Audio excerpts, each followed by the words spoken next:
make motions. I know. You know, it works out. Yeah, since Hate to ruin your fun.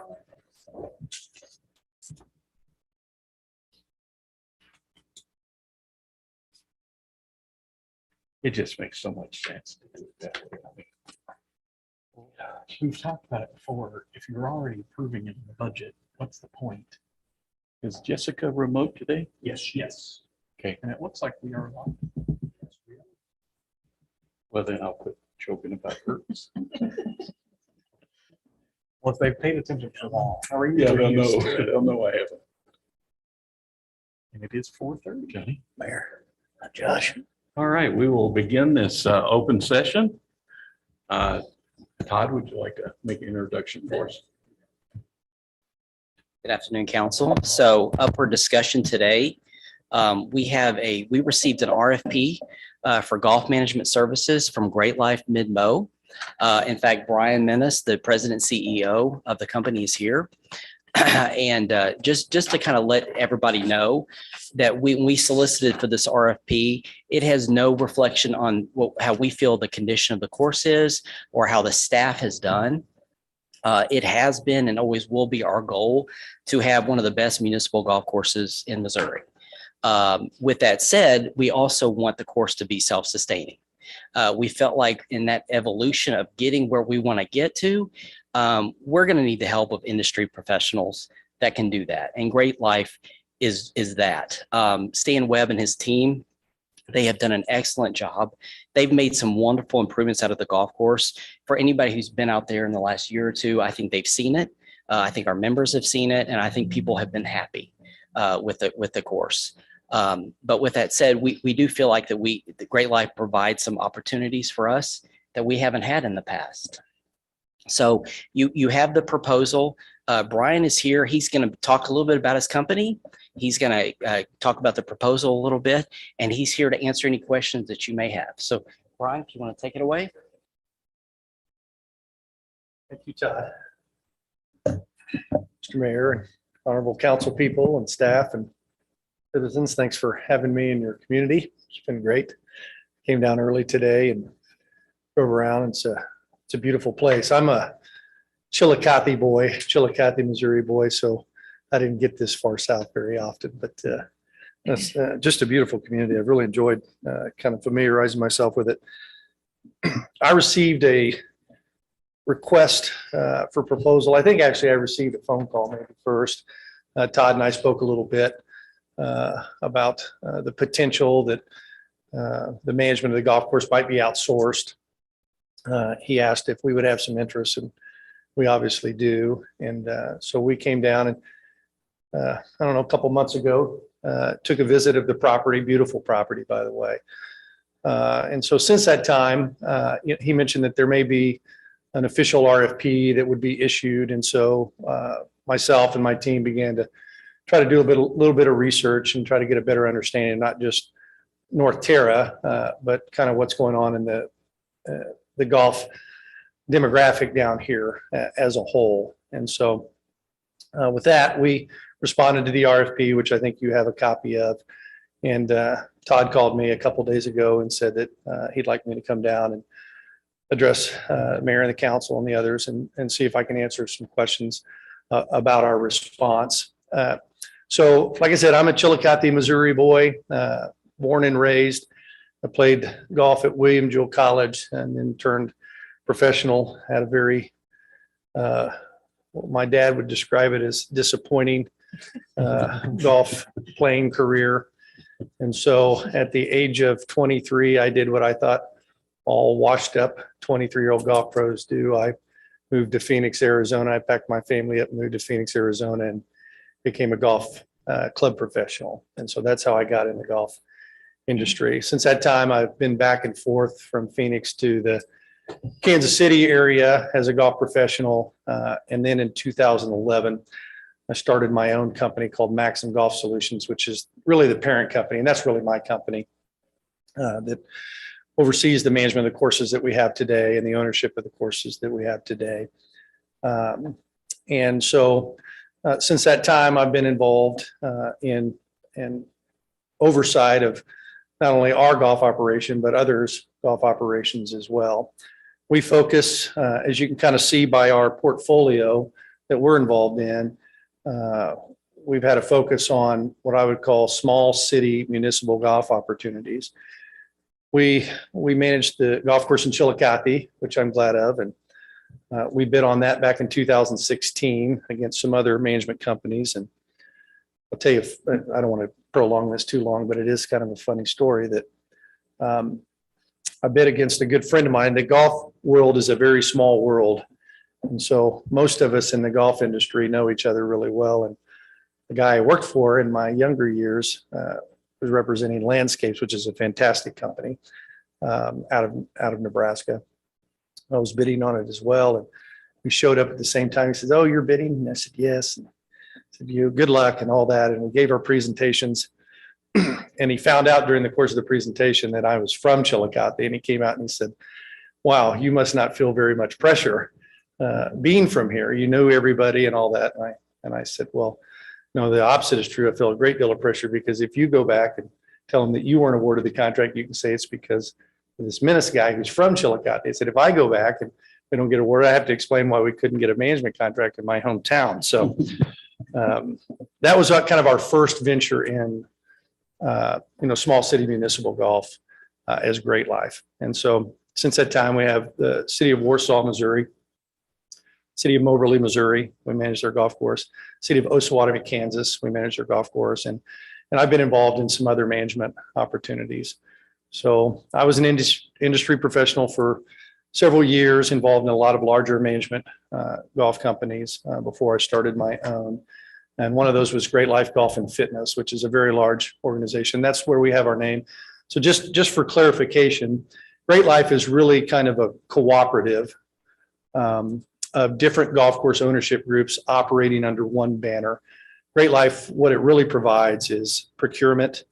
As a large organization, it provides marketing, prowess, and reciprocation. So most of the Great Life footprints of owners, of which I'm one and there's several others, we have a lot of footprint in Kansas and Missouri, but we go up into South Dakota and Minnesota, a little bit in northern Iowa. We have a property in Florida and a couple in Utah as well. And so that's kind of my background in history. I don't know if anybody's had a chance, other than maybe your committee, to review the proposal that you have in front of you, but I'd be happy to answer any questions about myself, my company, or the proposal specifically if you have any. So thank you for letting me be here. I appreciate it. I had the opportunity to serve on the committee as the council rep, and I pulled up, of course, this is a work session, so I know we're not taking action on this, but just some comments that I'll probably echo down the road. But I was impressed with your presentation, with your packet, and I'd encourage everybody to look over it if you haven't had the chance. You really lined out, I think, your track record of success that you've kind of mentioned here. And I've got my notes here. That's what I'm looking down at.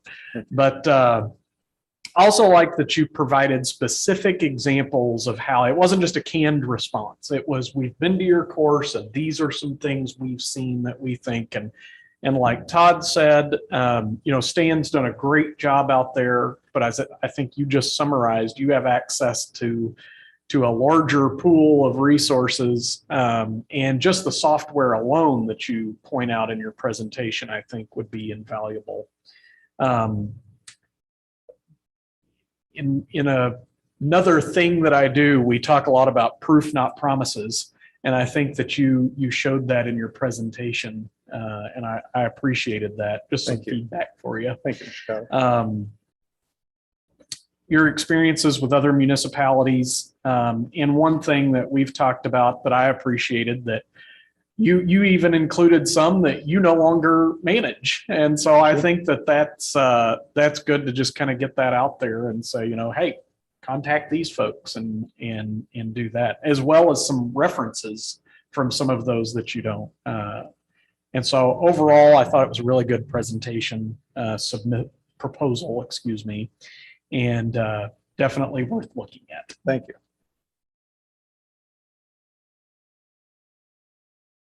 Now, on all the courses that you now manage now, do you set the rates, the, pricing and everything? Great question, Mr. Mayor. So the answer is yes. We have, if you study this at all, the membership programming rates. So when we talk about rates, I want to be kind of specific. We have membership rates, Right. and then we have daily fee patron rates, public rates. Mhm.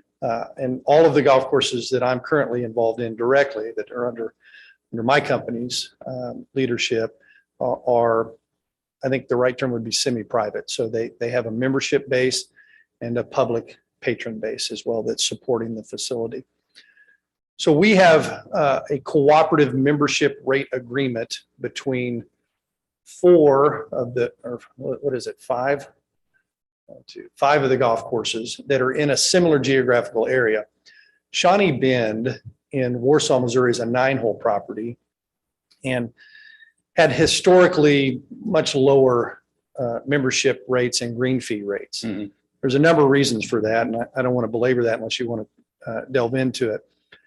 But it has a lower individual rate for its membership and for its patron play. And the others that we have in similar geographical area have a shared membership rate. It just so happens that the rate works well and it allows for free flowing play of members. So a member can, at one of our facilities, can walk into another one of our facilities and they're a member at that place as well. Membership revenue, how it's disseminated, is based on really the geographic location of where that person lives and what you might consider their home course. There are some people that live in kind of in between all of those places, and they frequent a number of them equally. And so what we've done is collectively get together with city leadership, ourselves, and decide where those membership revenue dollars belong. And so this is kind of a long answer to your question, but it's a really important question. Here in West Plains, if we end up with an opportunity to do that, we work directly with city staff, yourself, whoever you kind of charge with the responsibility of ensuring that the type of rates that are put forth to members and patrons is acceptable and reasonable. So we really are a fiduciary for you. We look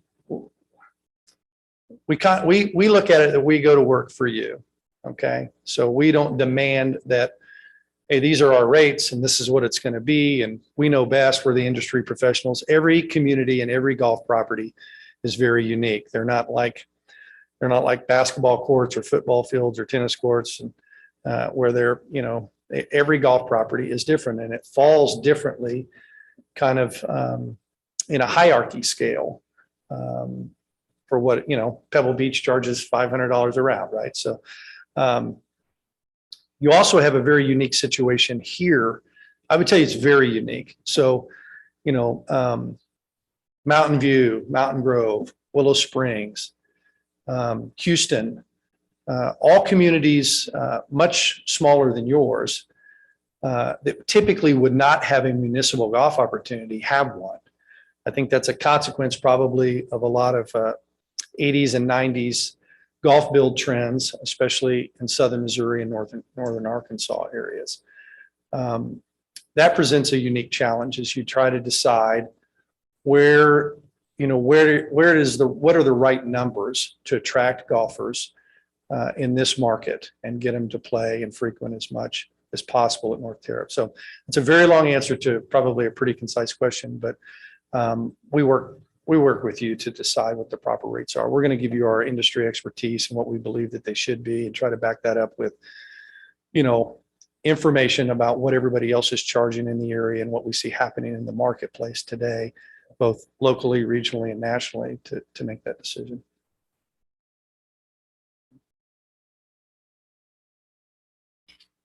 I hadn't seen the proposal until now. I guess I missed out if it was mailed out, or maybe we didn't get it as other council people.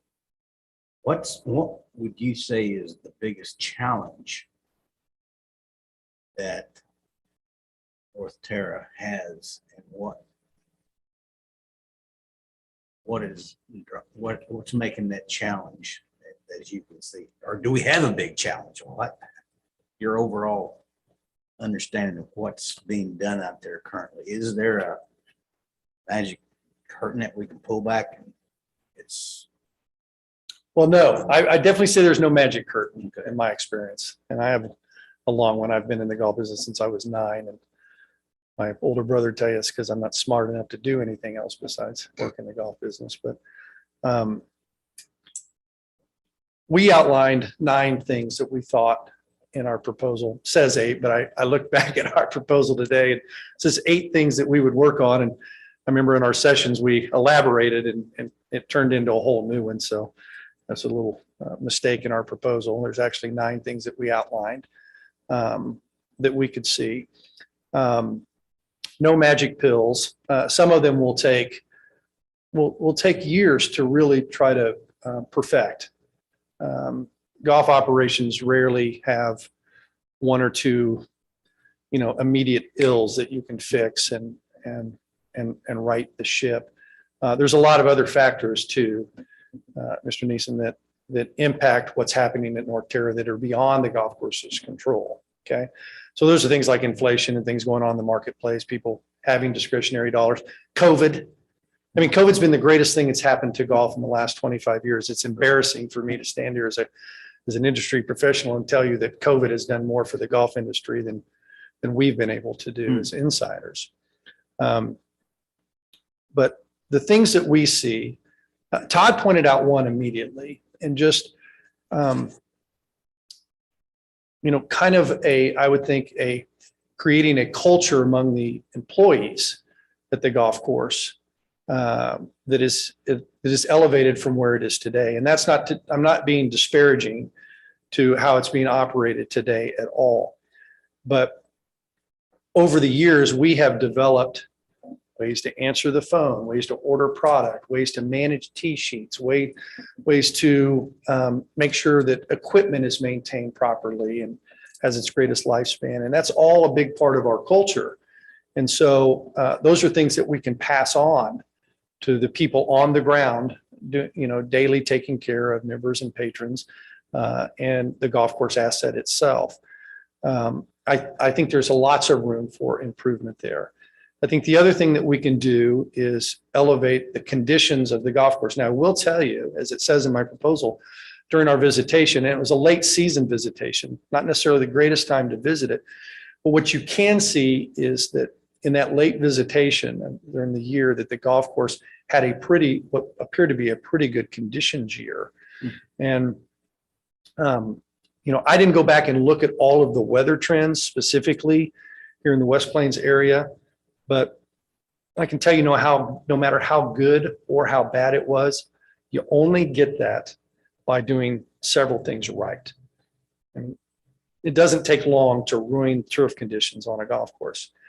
And so I applaud you for that, because I think that those were good. We saw some things that we could definitely improve. And so here's one thing I can tell you, Mr. Neeson, is that if you don't have a good golf product, your chances of being successful are almost zero. They just are.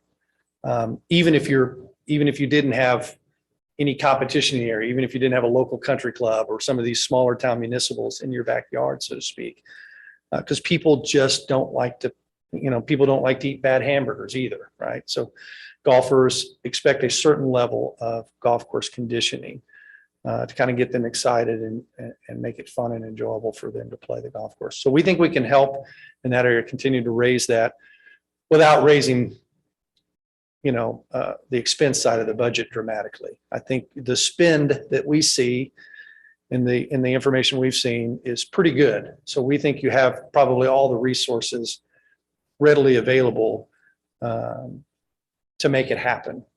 Again, we think we can raise the culture and kind of elevate how the golf operation is managed day to day. And then the other thing I think we can do is you need to find new money spent at the golf course. And that comes from people coming from out of the area, people playing that are in the area playing more. I would even tell you that the more you elevate the golf conditions and build a relationship with the country club here in town, our members and patrons won't have access because it's a truly private opportunity. But those people over there love to play golf. And so if there's a member guest tournament that's displaced them, if there's airification on the golf course that's displacing them, if there's something else going on, they couldn't get the tee time they want, we want them to come and feel welcomed at North Terra and spend their dollars there as well. And I think that that'll make a dramatic difference in how the golf operation is run.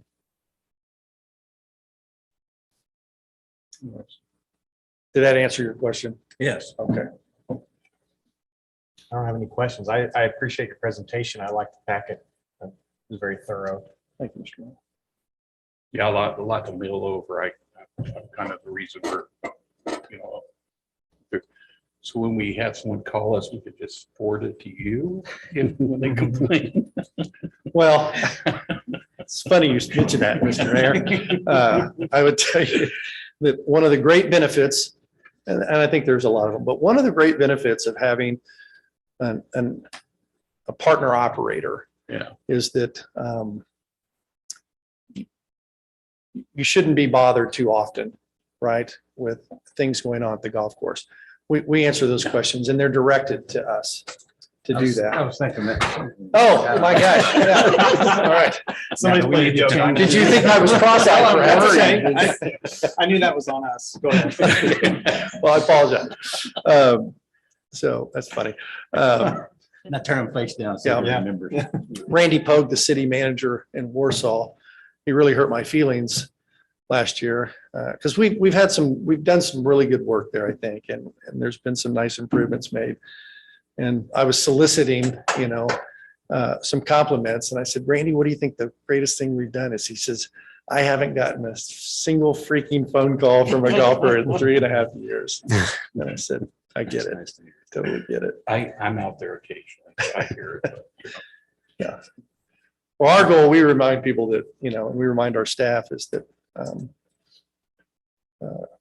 the folks at the city that own the asset like to be able to grocery shop and gas up at the gas stations without somebody going, what's wrong with the hot dog buns, at the golf course, or why aren't the greens cut? So I have a great deal of respect for that. Well, this will give us a chance to go through this and crunch some stuff. Appreciate your, must have an amber alert. Yeah, Appreciate so- you coming, spending time coming down to see us here. Oh, yeah, it is. Apologize. Purple, green. Thank you. Thank you, sir. It's our pleasure. Thank you. Thank you very Thank much. you. Appreciate it. Appreciate it. Thank you.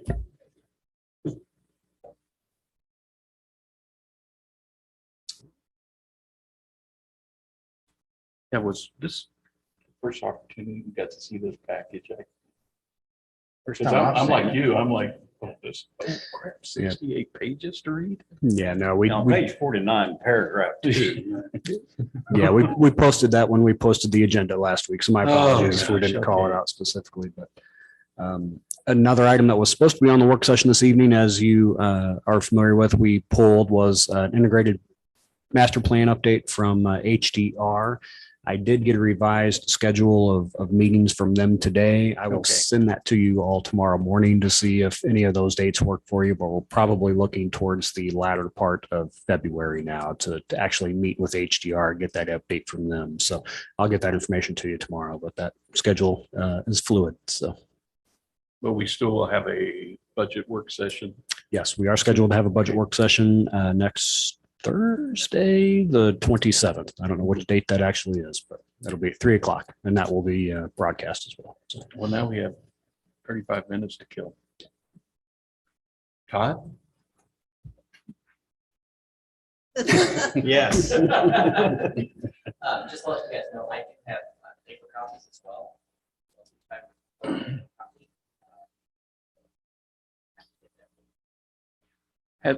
Erlene, have you ran the numbers on this or had a chance to look at it? Yeah.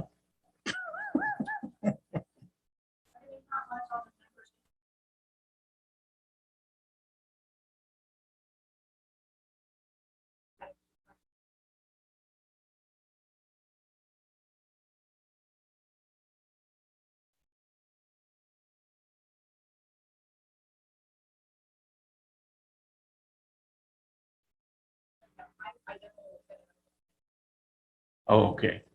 Well, save me going through 68 pages. Bottom line, what is this going to cost us? Going up, Todd. So I think I can help you with that.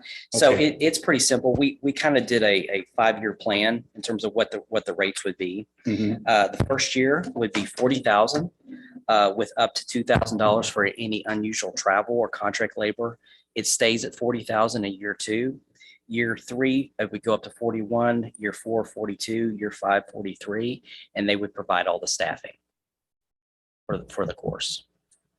But we'd still be paying the payroll and No, they would be Great Life employees. 40,000 a month. Year. No, a year. How does that compare to what we're spending now?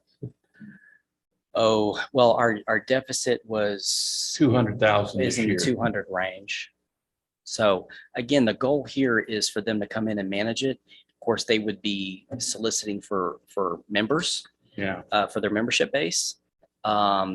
Provide citizens with, again, affordable public golf course and cut down on our expenses. I like where looks like they're getting the membership back, which we, kind of, we were grandfathering people in on, I guess, for the annual Correct. thing. So I like how they're doing that or buying the package. That looked pretty smooth. So, They've included kind of a budget that I think they say Yeah, is I was from one kinda of the looking through other courses that they manage. And it kind of goes through some of that. Because I think, and correct me if I'm wrong, but I mean, like equipment and stuff like that's Would still on still be- us. That would still be on us. They would Supplies. work with us again annually on their budget. Any heavy equipment, any supplies that they need, they would again work with us okay. for us to provide it. Right. They would be there to provide the staffing and the day-to-day management of it. So we'd still, if they want to build more cart sheds, we would be on the hook for that. Absolutely. Yeah. Yeah. So they'd be Okay, so working with us. We have 40,000 plus some improvements to go Correct. with it, but still it beats years ago when it was 350,000 plus.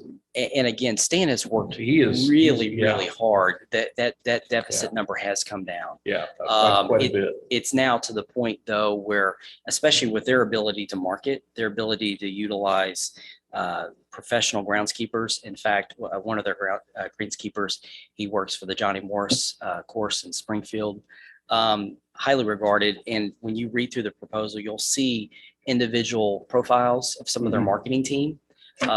So again, that's access to professionals that we just don't have at this point.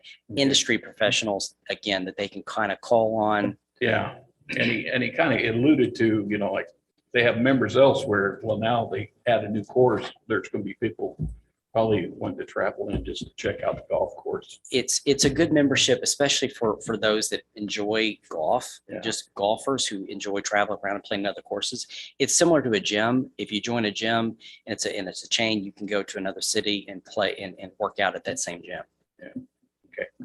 So you have, it's like I would say the word nationwide. So if you're a member of one of their golf clubs in Springfield, you get membership down here as well? Correct. You can play in those same any of the Great Life courses, then you can go in and you can still play at those courses. It has to be in their network, which I believe they included in this packet as well, of the courses that they have. But if you wanted to travel, go to another community, let's say in Warsaw, play at that course, you would walk in and you have, if you're a member, you would be able to play at that course.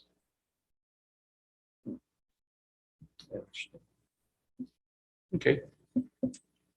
Again, I have paper copies. If anybody prefers that, I have those in my office. Thank you. Appreciate it. Thank you, Thomas. Okay. I believe this time we can take a recess till 5:30. Okay. We are at recess. Yay, let's go.